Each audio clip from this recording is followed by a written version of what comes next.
Hello everyone. Today's video is about finding shapes within an object you're drawing. So it's another technique in learning to see objects in a different way. Now we all see reflections in a shiny object, and occasionally that reflection is incredibly detailed. So sometimes we look at something and just see the object. Say for instance a red teapot. Yes, it's a teapot and it's red, so that's what we see. We don't really need any more information than that unless we're trying to draw or paint it. So I've chosen this red teapot, partly because it's shiny and also because I like red. So the goal here is to not draw the teapot.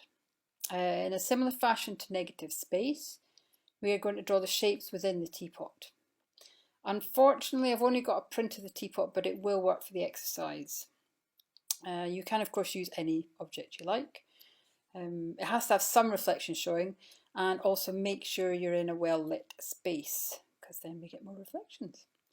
So I often use this technique for drawing portraits because it teaches the eye to see different colours and tones within the face.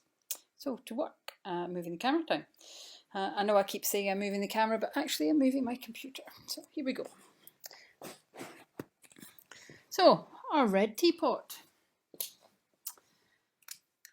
So the aim of the technique today is to outline each shape separately. It's a slightly stylized way of drawing, and it kind of works because you have to look at the shapes and see them as separate entities. And as we draw the shapes within, the object will appear. So I'll start. Yes, because there's a lot of different colours round about the spout area. So there's this really nice blue, there's white, there's red, there's kind of lots of different shapes here. I'm going to start here and we'll see how we get on. So I'm going to do another line drawing because I like line, you may have noticed. So I can see, you may not see it in here, but there's a tiny lighter bit just on that. So I'm going to draw that shape, and that goes down the spout, and it's kind of this shape. Let's see, goes that way. So that is just there. And then I'm going to do this. So as it's a separate shape, I'm going to do this. Now this one kind of follows the body. And let's see where we're going with this. This is a very, very thin dark. And sometimes you end up drawing shapes that you can't really see. But that doesn't matter because I think it all adds to the whole effect. So I'm going to go along here and have this redness, which is really lovely. And then after all this is done, I think I'm going to have a cup of tea. With the red teapot, of course. So that's us doing the other white line. It does take quite a bit of focus, so I'm not going to do the whole drawing.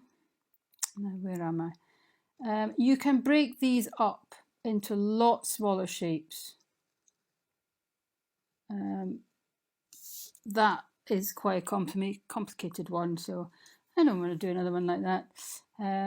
So let's see, there's another kind of one here. Let's see where we're going.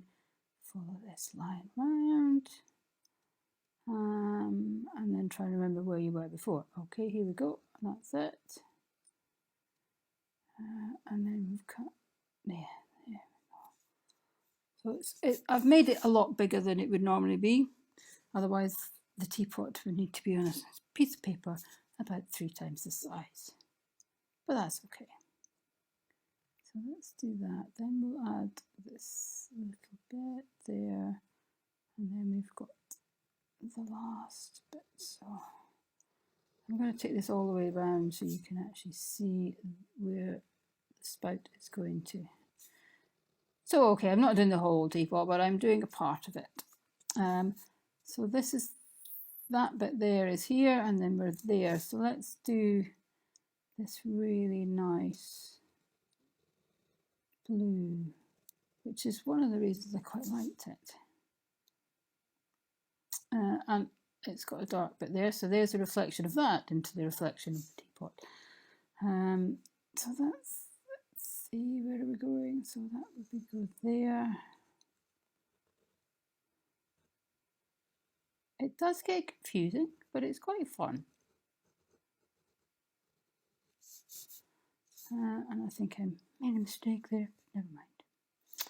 So let's have this.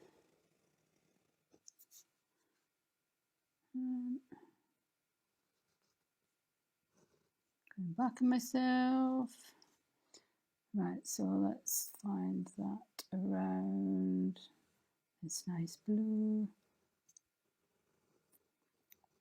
And of course, the shapes in these objects are not definite shapes like we're drawing, but I don't think that matters. It becomes a stylized thing. Right, completely ought not to scale or anything, but that's okay. So this bit here would be that nice blue, and then you can come in and do a little bit of pink there. I'm going to draw a little bit more. There's another little pink tinge going round. So if you were painting this and you'd already done a drawing like this, it trains the eye into where all these different colours are, and you will get a better painting because of it. So let's do this. That's the bottom. And we've got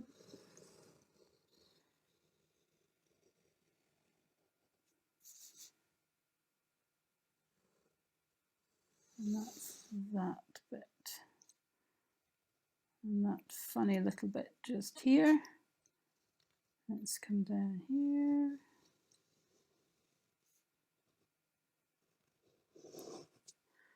And so that's more or less this. There are areas in it, so as you don't know if you can see that, but that's actually a window. It's quite fun. And then we've got little bits, so you don't have to do them all completely. I quite like doing the highlights just like that.